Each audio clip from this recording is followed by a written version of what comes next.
And away we go. It's the DFS Other Bird presented by Awesemo.com. Dan Stratford, Dave Lockren along with you on this Wednesday morning. There he is. Dave and Dan here on iTunes. If you're listening, like and subscribe, all those wonderful things. YouTube, do the same. Leave a comment below. Happy to read those as well. Dave, how you doing on this late Tuesday evening, early Wednesday morning? I had been on a nice little run until last night, Dan. Last night what did not go according to plan. One thing that kind of frustrated me. Now, look, sometimes we take risks, and I mentioned on the strategy show and on the deeper dive that one thing I could not figure out was the Lakers rotation yesterday, and I was going into it understanding that it could go completely unplanned, just wild. You know what I didn't expect though? I did not expect JaVale McGee to play 33 minutes. I mean, this guy's minute ceiling was like 19. Yep. Played 33 minutes. Wagner played 10 minutes and had a decent amount. I took a bit of a risk because I thought, hey, even if he gets 20 minutes, we should be good. There was no Tyson Chandler, right? And I didn't think McGee was going to play 33 minutes. I mean, he hasn't done that since November. That kind of sucked. I didn't have as much marketing. I know he burned a lot of people, though. I know he got to you on DraftKings, which, look, a strong play. There's absolutely nothing you can do about it. Giannis foul trouble, hurt like a bitch. There was quite a bit there that – and look, right play, bad results. Djigic got 34 minutes. You'll take 34 minutes from Djigic any day of the week. He just did not – it wasn't the worst ever. I think he had like 20, but not what you're looking for, especially not as chalk. So a lot of things went not according to plan, to say the least. And as we record, waiting to see how badly not playing Nurkic hurts me as well. So at that price point, probably should have paid a bit more attention to him, but we'll get to that on a later podcast. We have 6 games. So far, he has not done much. No, and I'm hoping that continues. As we go through here, we have 6 games on tap. We have Harden, we have Westbrook. He's at home, so you don't have to worry about him fighting with any fans. That's positive. Mike Conley, Trae Young, Chris Paul, Curry, Mitchell. This is all point guard. Overall, it's Harden, Westbrook, Bradley Beal nearing 10Ks at 9,800. Paul George at 96. Andre Drummond is 9,400. Curry, Vucevic are your studs above 9K, and we'll talk about those throughout. Don't see a ton of injuries on this slate that really are worth mentioning. I know Aaron Gordon is questionable. I think that's with a back or a chest injury, if I remember correctly. Ribs. Yeah, the ribs. So he has the rib issue there, and I know somebody else was questionable on Wednesday. What did Josh Richardson's questionable. Yeah, Kevin Durant's out. That's who it was. Durant was out for, I don't know if it was rest. I know he didn't practice on. No, he hurt his ankle in that last game. At the end of the Phoenix Suns game, they lost that game. Yep. And he left towards the end, didn't return. Now he's got the ankle contusion. Josh Richardson's questionable. Damari Carroll's out. They just have such a loaded bench when it comes to the wing positions that, I mean, how much of a difference does that really make? Markieff Morris is questionable. Raul Neto and Ricky Rubio are both expected back. Dante Exum's back as well. So they went from having nobody to having too much, and that's pretty much what we're looking at. All right, let's dive in here. As always, we'll go position by position. If you are new to the podcast or new to Awesemo.com, you get the podcast, then you get the NBA strategy show. It'll be Adam and Josh for that one around 9:15 Wednesday morning. Then you get the deeper dive, which is at 5 p.m. 6 p.m. is live before lock. That's all the free shows. If you want to get behind the paywall, use the promo code EARLYBIRD, one word. That gets you 50% off your first month. Even further, if you want to take a crack at your luck, head on over to Twitter. The social folks over at Awesemo are doing a giveaway. There's a question there that's a pin tweet. If you answer it, tag 2 friends, you'll be entered in to win a free month, not only for yourself, but for your 2 friends as well. So if you're interested in such things, you can head on over there to do just that. We dive in at point guard. We have Harden against Golden State at 11-2. Westbrook against Brooklyn at home at 11 flat. Let's start there and we'll move on Well, do you want to save Harden for shooting guard for any specific reason here? Do you want to hang on to him on this slate, or do you want to bunch him in here with Westbrook because the price point? We can talk about him at shooting guard. I'm all right with that. All right, so let's start with Westbrook and Curry here at the top end of point guard. Westbrook against Brooklyn seems like a fine matchup. Obviously, he's going to have a bit more of a media attention because of the spat with the Utah Jazz fan who has been banned for lifetime from Jazz games moving forward. Westbrook fined $25,000 for his part in the incident. But here you have him at $11K against Brooklyn at home. What do you think of Westbrook at $11K flat? Apparently, he threatened to murder their family in their sleep. Westbrook did? Yeah. No, I'm kidding. Oh, okay. I was like, I didn't see that part of the video. That would be extreme, huh? Yeah, slap him with a $25,000 fine. No suspension. You're good to go, Russell. Come on. Russ would never do that. He's a good fella. We like Russell Westbrook. He's got a really good match. It turned into like a Liam Neeson movie. Yeah, exactly. I will find you and I will end you. That's what I was picturing. That's exactly what I was picturing. You know, I will kill your wife. Grandmother. She's already dead. I'll kill her again. Okay. It was a wild scene. I thought he would get a bit more punishment than that, but not the case. You know, against Brooklyn, it's hard not to like him here, and I do want to mention Paul George just for a second because, dude, Paul George. I spent a very long time talking about my concerns regarding Paul George. I think we talked about it on Sunday too, you know, and then I talked about it on Tuesday, or was it Monday? I don't even remember. When did they play? Monday? Yeah, Monday. Yeah. So it was Sunday's pod that we did together. Yeah. And then the following day. Yeah, he had 41 fantasy points, but he shot 8 times. 8 times. He got to the line 12 times. That's good. He's still being aggressive, but his shot's off, like just wildly inaccurate right now. I don't know what to make of it.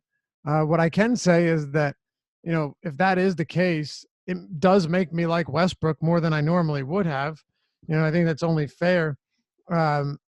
Westbrook's been shooting lights out from 3, which is pretty strange. I would expect him to come back down to earth. But even so, he's just such a per-minute monster. And what is he, 11? He's 11K on DraftKings, 11.7 on FanDuel, 500 cheaper than James Harden, who faces Golden State. No, I like Russell Westbrook here. Now, how he fits in terms of roster construction, we'll get to that later in the show. But in a vacuum, Russell Westbrook's a really great play against Brooklyn. This game should feature a ton of scoring. We don't have a line on it yet. Let me see here. Let me check somewhere else, make sure there isn't one up on Pinnacle. I have nothing in the 2 sites I usually check. So yeah, we only have 3 so far. Yep. Nothing on that one. But I mean, I'm going to put it around 235, 236. I do think it'll be up there. So that's good. And Russell Westbrook, you know, is a very strong play. Plus, the one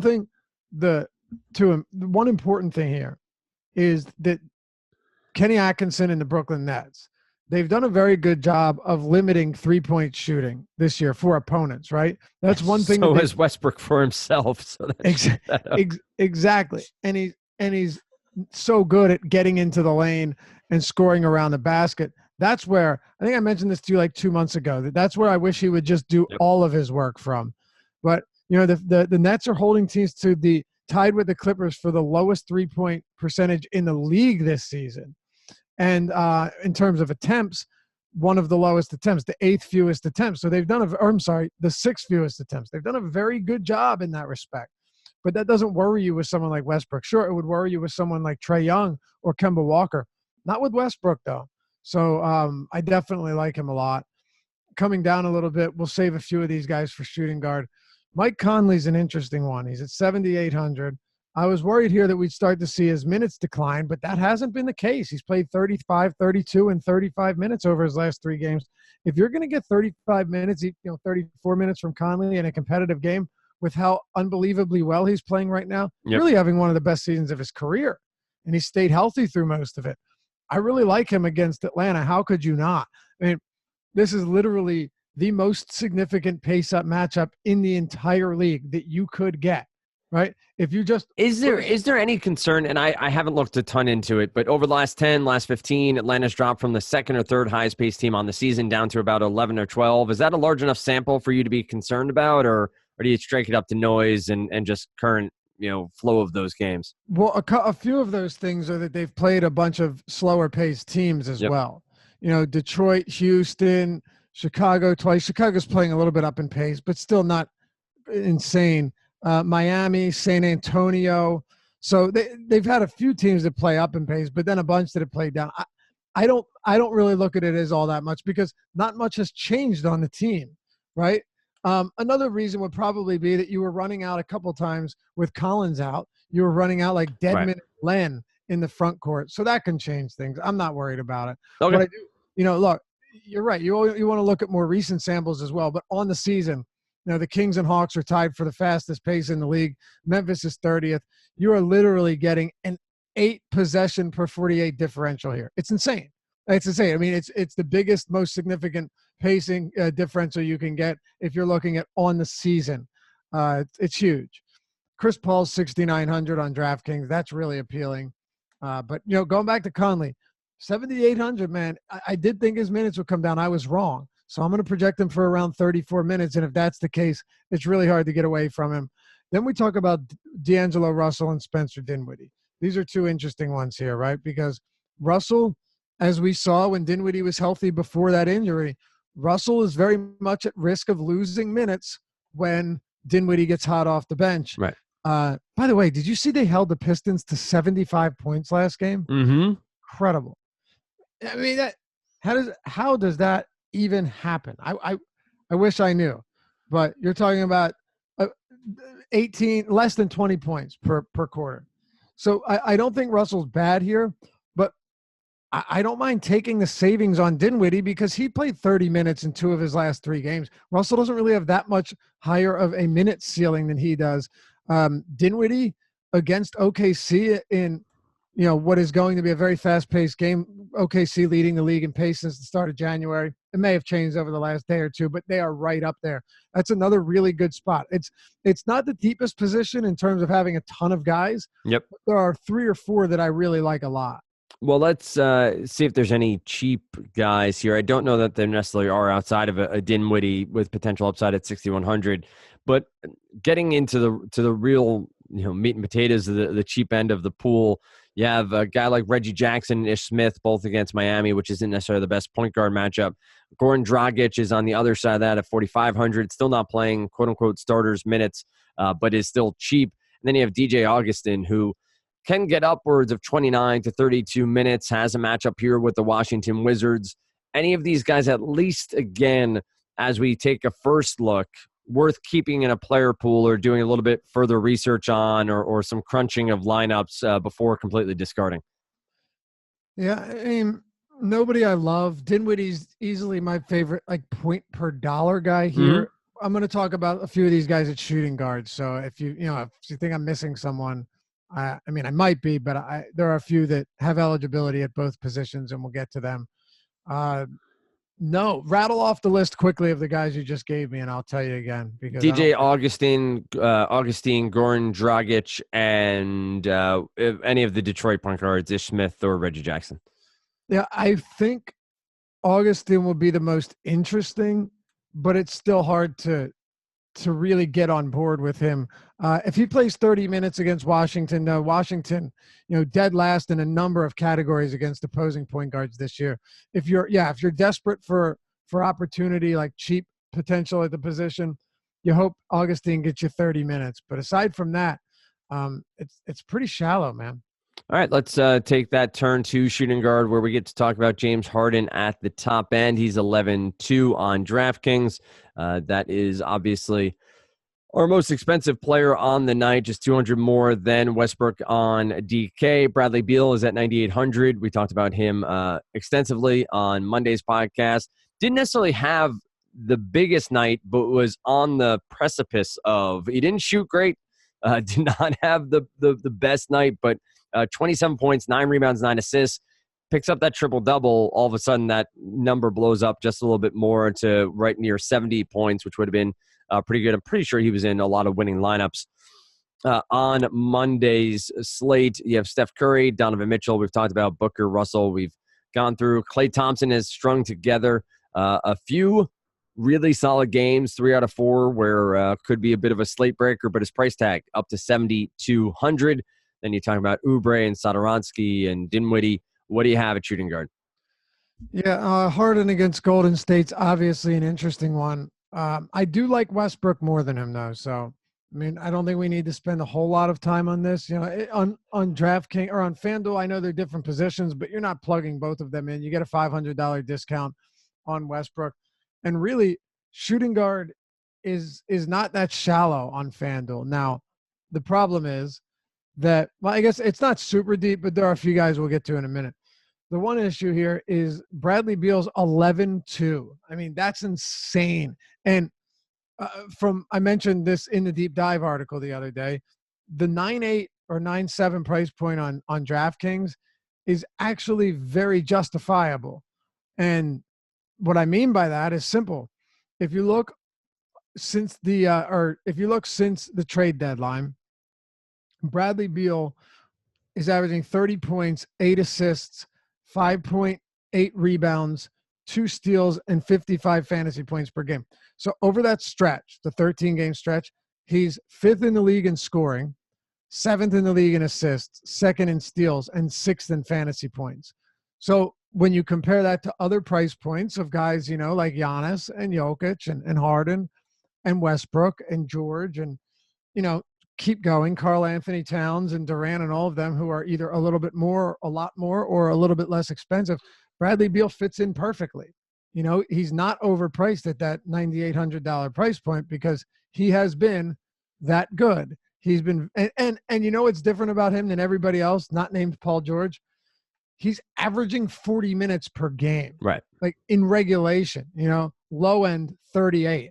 That just makes him so much more appealing because even if, you know, you're not getting 1.7 fantasy points per minute like Jokic or like Giannis, fine, but you're getting 40 minutes of it. So, yeah, you best believe that Bradley Beal is still very much on my list against an Orlando team whose defense looked good, really good for a month there and is plummeted back down to earth. Donovan Mitchell against Phoenix. I don't think I can pay that much for him. I mean, I like Beal at 98 over Mitchell at 85 with Rubio back and the backcourt getting healthy. He should still play his 35 minutes, but I don't really think I need to go there. What's your take on the top of this position? I think it's Harden, Beal, and then I move on from there. Mitchell, I'm not going to have much of it all simply because of everybody being back. Just the ball handling duties out of his hands. I think the matchup is fine. Price point is fine, but I'd rather either spend down and figure out a cheap option. Specifically talking about DraftKings, haven't looked at FanDuel much, but then you sort of peruse the rest of shooting guard and you wonder where you might go. You could make a case for, I don't know who you're making a case for, to be quite honest. Could you go to an Avery Bradley at 4,800 and hope That's where I'm looking. You know, you get 35 minutes out of him. What's he, 0.85? This is a complete guess just from sort of what I know of Bradley, a 0.85 per minute fantasy guy on DraftKings, I would guess, maybe 0.8. On the season, it's less than that, but since coming to the Grizzlies, he really hasn't been bad at all. Now, you know, Conley missed a couple games and such, but Avery Bradley's, you know, put it this way, he justifies that price point. I don't think there's any denying that, right? He's $4,800. He's playing huge minutes each game. That's another thing, right? Bradley's getting really strong minutes. Look at his last several games. 34, 38, 32. That was a massive blowout, so he would have played more. Not 35, 34, 36, 37. That's crazy, the amount of minutes Avery Bradley's playing. I think he's a 100% viable play here. 22% usage since coming to Memphis. I'll take it. Believe it or not, 20% assist rate and 0.91 fantasy points per minute. Now, right. Is that something that I expect him to sustain? No, but you don't necessarily need it, right? Like, let's just let's give him, 0.85 fantasy points and give him 35 minutes, which he could play more. You're looking at 30 fantasy points. It's not that hard for him to get there, right? It's not that hard for him to get there. So, Bradley to me is absolutely a viable play here. No question. And, another guy I'll throw into the mix, he's always volatile, no question, is Terrence Ross. Terrence Ross will have some really solid games and then just disappear, but he's dropped 30 plus in 4 of his last 5. And when he's playing well, he's getting minutes. He's getting minutes every night, 27 to 29 minutes. He's 4,900. My guess is that Bradley is going to be pretty chalky. So I think Ross actually makes for a great pivot in an equally enticing matchup. Washington's a very bad defensive team, but people see Atlanta and they immediately pounce. So I like both of those guys for value. No problems with them whatsoever. You made mention before about DeMar Carroll being out and the number of wings on the Nets. If you want to take a shot on Allen Crabbe or Joe Harris having an upside game here against Oklahoma City, fine. Like I won't necessarily go there simply because I never get them right, the two of them specifically. But nobody does. I could see Allen Crabbe having another, similar night to what he had. Maybe not the rebounds, but give me 18 points, 6 rebounds, a few assists in 30 minutes, 35 minutes at 4K. That'd be serviceable. I think that's completely possible here. But shooting guard, not empty, not devoid, but does feel like it bottoms out pretty quickly. I'd also say that Kelly Oubre Jr. has been pretty damn consistent over his past 10 games or so, getting 28 to 33 minutes. I know the matchup's not what people would say is ideal, but it's also not nearly as bad as I think people might initially take at first glance. So at 6,200 seems like he's a pretty solid middle of the road play to give you 30 to 35 DraftKings points. All right. Small forward, Paul George is here. Kevin Durant is not. Aaron Gordon potentially out, so it may be Paul George at the top at 9,600 to Joe Ingles at 6,200, which makes for some interesting lineup shuffling over on FanDuel. It'd be Paul George skipping Durant down to Oubre and then Ariza for those keeping score at home. What do you got here, Paul George? And then let's consider Gordon as more probable than doubtful and keep him in the mix here against Washington. Sure. Well, there's not much. Like Paul George, and I talked about, the concerns I have with injuries. Paul George is far and away the best play at small forward. Right. Like, it's not even close. If there's ever a time to bank on him, remedying whatever woes he's had, whether it's injury, psychological, whether he's just out of sync, he would think it would be this one. And $9,600 on DraftKings is still too cheap given the matchup. And last one was against Utah. This is against Brooklyn. Not only do they play at a more elevated pace, but they're not as good defensively. And, DeMar Carroll's still a decent defender. He's off the court as well. Paul George is 10K on FanDuel as well. So, especially with Durant out, he's just clearly your number one option here, and it's not close. I'm just going to speed through small forward because there's not a lot here. If Aaron Gordon plays, he's also a very solid option. A pretty volatile producer, but you're not paying a lot for him. He's facing the Washington Wizards, who have really struggled against power forwards this year. Actually, he's faced them 3 times, Dan. He's averaging 20 points, 9.5 rebounds, 4.3 assists, a block, 43 fantasy points per game in 3 meetings against them. And you might say, well, yeah, it's a small sample, and I generally don't take that with a grain of salt, or I do take it with a grain of salt. But here's the thing. Washington this season, allowing the 3rd most points to the power forward position, the 2nd highest field goal percentage, basically tied with the Cleveland Cavaliers. Let's take it a step further. They're allowing the most rebounds to the position, the most assists to the position. They're allowing, we'll go one more, the most fantasy points, second most fantasy points to the position. They've been hammered by power forwards. And I don't really see anyone slowing Aaron Gordon down. So he's also somebody that comes into play as a pretty strong option. You mentioned Oubre. I worry about the matchup a little bit more than you do. I don't hate him, but the only way I'd go there is because Aaron Gordon is super chalky, and we don't know. I'm saying, assuming he is, then Oubre becomes a kind of interesting pivot, because my guess is that he's, minimally owned, very minimally owned. And then you're talking about Karis LeVert being one option here. You talk about Jonathan Isaac being another one. 5K, I'm not in love with it, but I think Isaac's perfectly fine. Terrence Ross. And then if you're looking for dirt cheap value, well, you're probably shit out of luck. There isn't much you're going to find here. The one, we talked about Isaac, if you consider that to be cheap. And then you're getting into guys like Karis LeVert, who you want to talk about not getting guys right. I never get Karis LeVert right. And it's mostly because Atkinson has 100 different guys that he can deploy the moment that one of them starts shooting or playing poorly. And I mean, Karis LeVert, you could do a lot worse than him in this spot for sure. But man, for me, he's kind of a last resort, because he could play 22 minutes, and he's just, I don't know if the upside justifies it, but he is sub 5K on DraftKings. Again, you could do worse than him. And that's pretty much all you're looking at small forward. A couple strong plays in George because of his price point. And then Aaron Gordon, also matchup and price point. Wouldn't matter if he's playing at the 3 or the 4. It's a great matchup regardless. And then you're talking about LeVert and John Isaac. Let's transition to power forward. You have Paul George at the top. Then we do get into Blake, John Collins, Gordon with that Q tag still. Bobby Portis, it's at 6,200.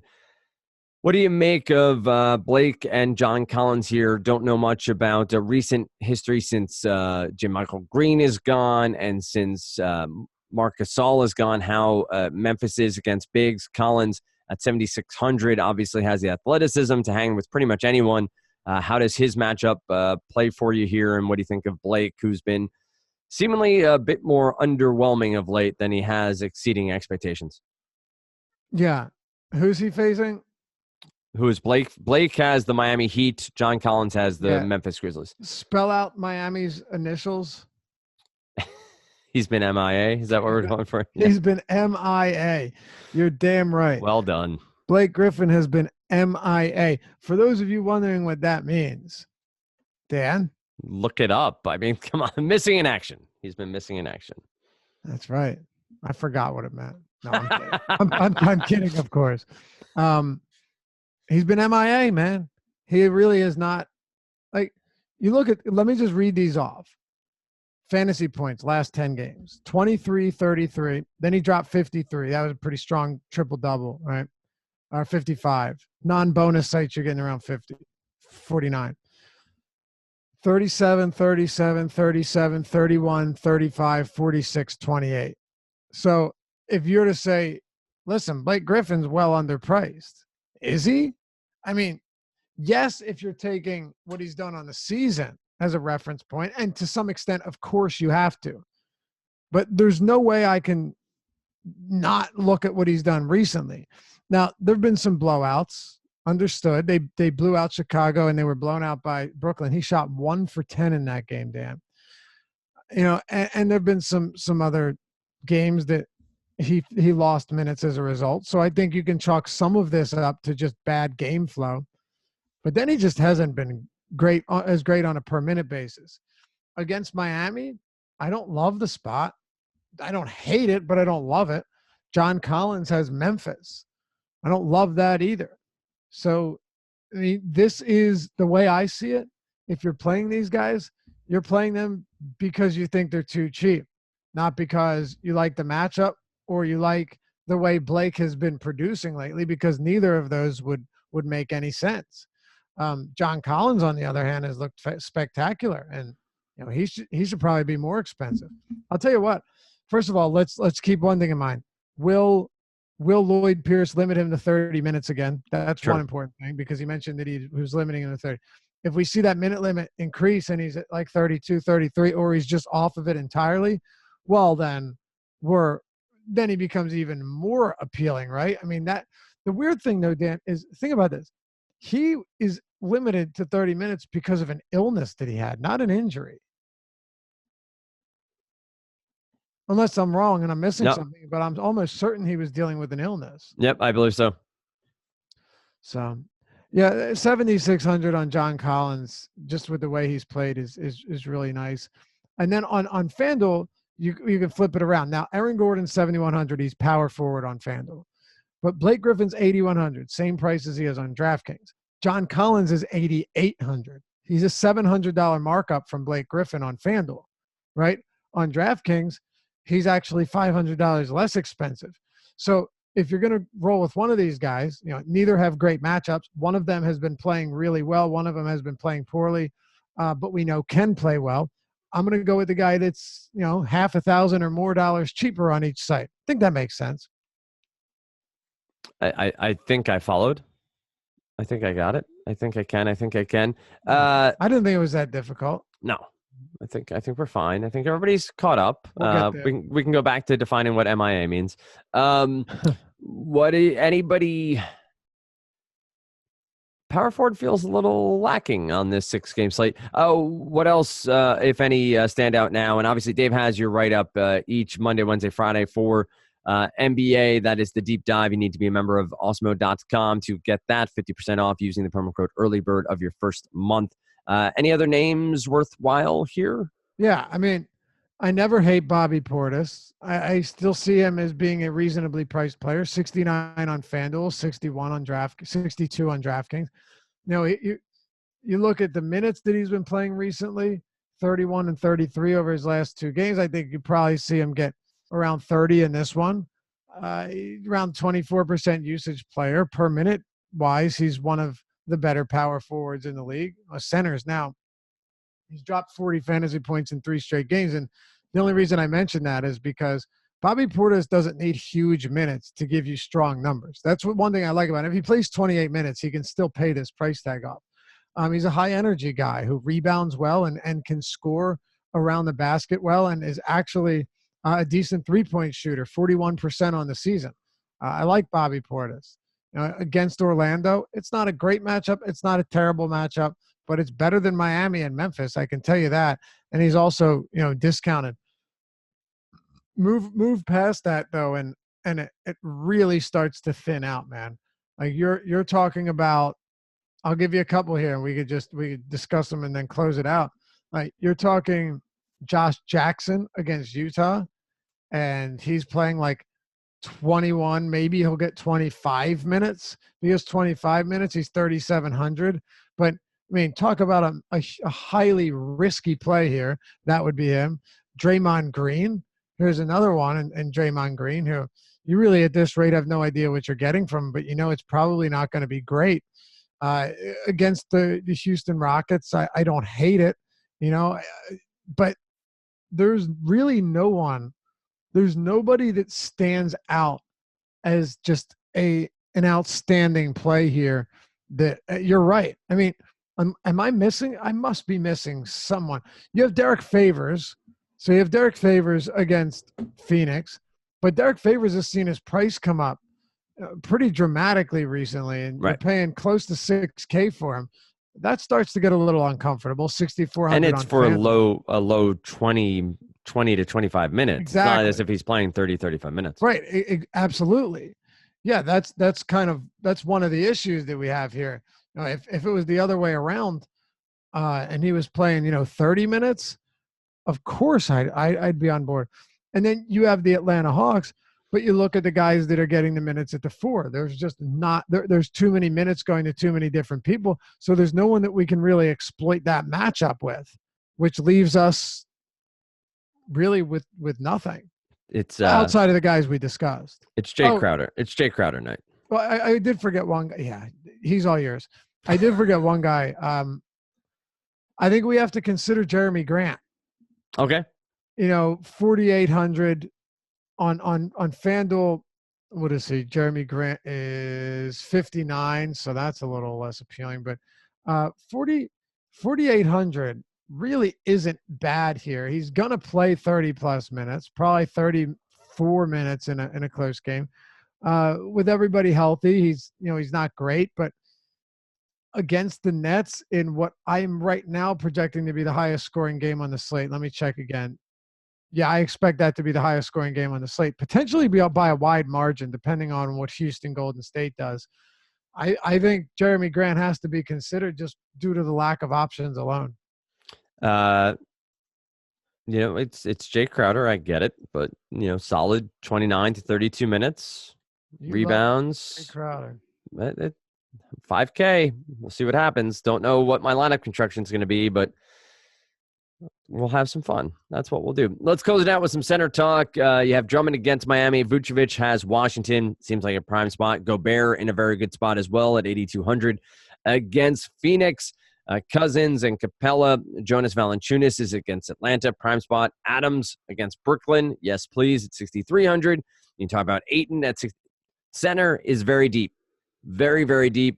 Feels like on DK this early on, a foregone conclusion. You have a center at the utility spot. Now, that can always change with lineup construction, but sure does feel like we'll be trending in that way. Who do you like the best at center? Yeah, finally a position that we can spend more than a second on, or at least talk about some decent players. I mean, for 6 games, there are some positions that are really shallow tonight. Vooch against Washington, you just pointed that out. Yeah, that's a really, really, really strong play. I don't care if it's Bobby Portis or Thomas Bryant or Marcin Gortat. I mean, it's a really good spot, and we should look to exploit this. The Wizards in the front court have just been beat up so bad, and I would expect this to continue tonight. He is one of the best per minute guys in the league, man. Vooch is just having a huge year, posting career highs pretty much everywhere. I don't know if this stands, but I talked about it last month. Vooch was the only player in the league last month. I'd have to check to see if it's still the same. To average a 20+% usage rate, a 20+% rebounding rate, and a 20+% assist rate. Yes, or no, not even Nikola Jokic was doing that. It was he's still doing it. He had a 20.6% rebound rate, 23% assist rate, 28% usage rate. Those are crazy numbers. I mean, really crazy. Imagine if he was playing the same minutes per game as Karl Anthony Towns, or like 36 minutes, even 35 consistently. He'd be a stud. I never disliked Drummond, but I prefer Vooch over Drummond here, and I feel pretty confident in that. He's $200 cheaper on DraftKings or on FanDuel, and he's also $200 cheaper on DraftKings. Those are 2 spots that you'll probably have a tough time getting away from. On both sites. DeMarcus Cousins is pretty interesting. How many minutes will he play? I don't know.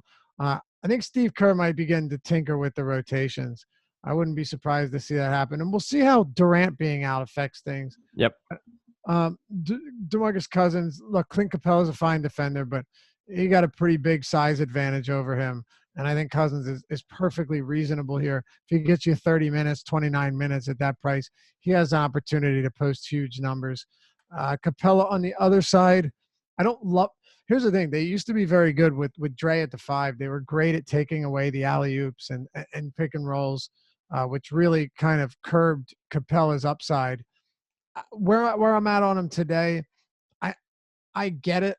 I don't love it. I mean, I think I'd rather pay up for Cousins or Rudy Gobert. Facing Phoenix is another good spot. I mean, obviously, Vooch at the top is the one kind of the prize of the position. Hassan Whiteside isn't getting the minutes. It's unfortunate. Despite just having massive upside. I hope he starts another game before the season's out and he's like 4,800 and we don't know until a minute before lock. Yeah. So he's like 2% owned. That'd be a beautiful thing because his price is going to keep dropping. I don't see how it can if he's going to be playing 18, 20 minutes per game right now. So we're not going to get that today, but hopefully in the future we will. And Steven Adams, it's been a tough go for Steven Adams over the last month or two, but the Brooklyn Nets have been known to remedy those problems for opposing bigs, especially when they're struggling. I think Steven Adams is a reasonable play. 6,200 on DraftKings, 69 on FanDuel. You're not overpaying for him there. And then if you're getting into value, you get to Jared Allen again, who just because he has a couple of good games doesn't mean Atkinson's going to keep giving him big minutes. We saw it last time, 25 minutes coming off of 2 really great games, and he was just okay. He was pedestrian. Another thing to consider, too, is look at his shooting, Dan. 4 for 5, 6 for 7, 5 for 6, 5 for 6. He's made all but one shot in each of his last 4 games, but he's hardly shooting at all. So he needs to make those shots to get you to that 10 points, to that 12 points, because there's just no real volume here. And you've got guys like Dinwiddie and Russell and LeVert that are getting shots up, at a high frequency. And that's not the case when it comes to Jared Allen. The last one I'll throw out there, just because he's cheap and the matchup is baked into the price tag on DraftKings. DeAndre Ayton is really, really inexpensive. He's 6,300. And because of that price point, it at least gives me some interest there. And the last one here before I'm done, I'll get your take on it so we close it out with a little discussion. Jonas Valanciunas. Yep. Already have him locked in. Yeah. The thing is the minutes, man. Like, I get it. Listen, locked in is hyperbole. Atlanta does a good job of limiting rebound. Well, they play at such a fast pace that it kind of mitigates that. But like, if there's one spot they haven't been awful against this year, it has been centers. Now, I still expect Joe Val to have a very solid game, but I think that's the right point. Am I thinking he is on a GPP winning lineup? Probably not. I think that he has enough upside to exceed his price point if given the minutes, and that's a big if.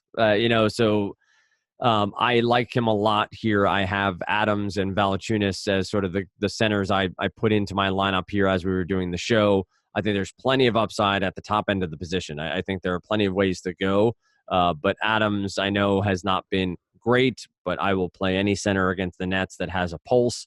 And then Valanciunas, I just think in this matchup with the pace and with his ability, has the 40 to 45 point upside with 28 minutes. If somehow he gets me to 32, maybe 34 minutes, I think a legitimate 55 point outing is more than possible. So, I mean, and the thing is, he's averaging 1.37 fantasy points per minute since coming to Memphis.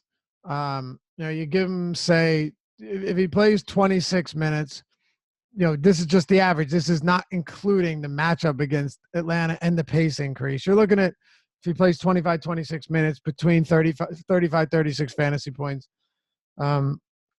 His usage since coming to Memphis is 29%. 29% leads the team. Actually, 2.5% higher than Mike Conley. And then, of course, total rebounding rate is 17.7%. So we know that his rates are excellent. It's just I wish JB Bickerstaff, even if he was locking him into 28 minutes a game, I would feel so confident about this. But I don't know right now, and those minutes suck. I want to look something up, Dan, before we go, because sure, I would like to see. Let's see. Do me a favor. Hop on Popcorn Machine, right? So we can do this expeditiously. Is that a word? All right. Yeah. No, that's a word. Yeah, I thought so. Well, what am I looking at? Expediently, but expeditiously would be like more efficient, right? Go to the March 10th game against Orlando, Memphis and Orlando. Okay. March 10th, Memphis, Orlando. And got it. Tell me because Jova had 4 fouls in that game. Tell me if any of them came in quick succession and pulled him, because he had 5 fouls in the game on the 8th. And I'm looking this one up now. I want to see if that had anything to do with it. So he had no fouls in the first quarter of that game. And then he had 1 foul. And then he had 3 quick personals to start the third quarter. So in the first quarter, Dan, he played 8 minutes. In the third quarter, he played fewer than 6. So and then he accrued his last one at the end of the game. That didn't count. So foul trouble once, probably lost, I'd say, well, because he came back in a little, I'd say he lost about 2 minutes there. So give him around 27. Did he get in foul trouble on the March 10th game, or were they all spread out? He had 3 personal fouls in the second quarter. So from 543 mark down to the 136, he picked up 3 personals. And then he looks like he picked up his fourth sometime in the fourth quarter. Okay, So but not the same though. So yeah, so wait, there he lost minutes. He lost, let's see here. He lost almost 2 minutes in the second quarter. Right. Yeah. He didn't close out the second quarter. Yes. Right. So you're looking at about 2 minutes. See, this is an important exercise here. It looks like he lost about 2 minutes, unless one might say, oh, yeah, Bickerstaff made up for it in the second half. It doesn't look like it. Looks like he lost 2 minutes in each of those games. So I wouldn't have a problem projecting him for 27 minutes. And if that's the case, then surely I would have a decent amount of Joval against Atlanta. 27 minutes, you'd have to think you'd be projecting him for around I don't know, around 1.4 fantasy points per minute or more against Atlanta, just based on the pace increase alone. It's definitely doable for Joval. So just wanted to reason that one out on the pod. There we go. I like it. I like the breakdown of the numbers, and obviously get more numbers in the deep dive, which Dave writes Monday, Wednesday, Friday, available over at awesemo.com. Don't forget about that Twitter giveaway. You can head on over to awesemo_com on Twitter. Reply with the sporting event throughout history that you would most want to attend. It can be well beyond your years. Dave, do you have a take on that one? A sporting event that I would most like to attend. Period, full stop, whatever, any moment in history. One that already happened. The Marcus Chris Serge Ibaka. No, I'm kidding. Let me ask you this, because I want to think of one and I want to give you one. Sure. So what was yours? I have sort of gone back and forth on it. I have said so it's the Muhammad Ali Rumble in the Jungle. What's that? Who was he? Yeah, he was this guy. He fought. He did some boxing. Figure skater. Yes. Yes. He floated like a butterfly. All right. Yeah. That was one just from the spectacle of it all. I'm not a big boxing fan, but would have enjoyed seeing that. I would say the joke I made with Adam was going back to the Jets' one Super Bowl victory, because I feel like it may be the only one that ever happens. What year was that? What year was it? 67, 69? Super Bowl III. So you were only like 10 then. Not kidding. Okay. That's low. That is low. So, what do you got? I think, the easy way out would be obviously the Philadelphia Eagles Super Bowl win, because to this city, that was monumental, right? Like just the biggest experience and greatest experience ever. One that I would have liked to have been at is, I wish I could have gone to a live compilation of all of Mike Tyson's knockouts. Sure. Where you just keep throwing guys into the ring. The problem with going to his matches, many of them, were they were over in the first round. Yep. And it was the most exciting 30 seconds to a minute you've ever watched. But you're going home, you're like, holy shit, that's over. I think for a lot of guys, it's pretty much par for the course. But it's a good joke there. I hope everybody listening gets that one. But I actually didn't. Say it again. Well, I just said, you said it was the most exciting 30 seconds to a minute. And I said, I gotcha. That's you're reaching deep. Well, reaching deep. Sometimes you have to. Don't forget, that's over on Twitter. You can find Dave on Twitter at Lofty_D, LOUGHY_D. Find me at Dan Strafford. And as I said before, at Awesemo_com. Answer that question, tag 2 friends, and you'll get entered to win free month for all 3 of you at Awesemo.com. The coolest kid on the block. That is what I've been told. Good work by the social media team here at Awesemo.com, making that giveaway possible over there on Twitter. Thanks so much for listening. You get Emac and Adam tomorrow right here on the DFS Early Bird, presented by Awesemo.com.